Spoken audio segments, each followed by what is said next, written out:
തൃശ്ശൂരിൽ നിന്ന് തൃപ്രയാർ വഴി 14 കിലോമീറ്റർ യാത്ര ചെയ്താൽ തായാങ്കുളങ്ങര എത്തും. അവിടെ ഇറങ്ങി തെക്കോട്ട് അല്പം നടന്നാൽ പെരുവനം മഹാദേവ ക്ഷേത്രം.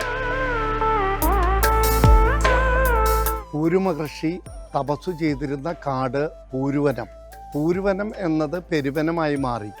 പൂരുമഹർഷി ബദരിനാഥിൽ വെച്ച് തപസ് ചെയ്ത് ശിവൻ പ്രത്യക്ഷപ്പെട്ട് ശിവലിംഗം നൽകി. ശിവലിംഗവുമായി ഇവിടെ വന്ന് കൂവുകളത്തിൻ്റെ മുകളിൽ വെച്ച് കുളത്തിൽ കുളിച്ച് ഇവിടെ വന്നപ്പോൾ തിരിച്ച് ഈ ശിവലിംഗം അദ്ദേഹത്തിന് സ്വീകരിക്കാൻ സാധിക്കാത്ത വിധം അതവിടെ കുടികൊള്ളുകയാണ് ചെയ്യുന്നത്.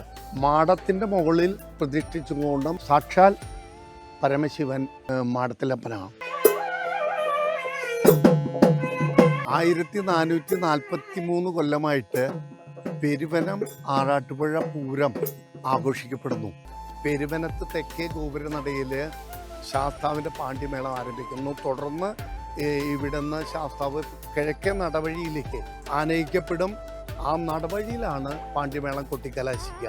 അതേസമയം കിഴക്ക് ഭാഗത്ത് ചാത്തക്കുളം ശാസ്താവ് ഏഴാനും പഞ്ചാരി മേളമായിട്ട് അഭിമുഖമായിട്ട് ഉണ്ടാവും.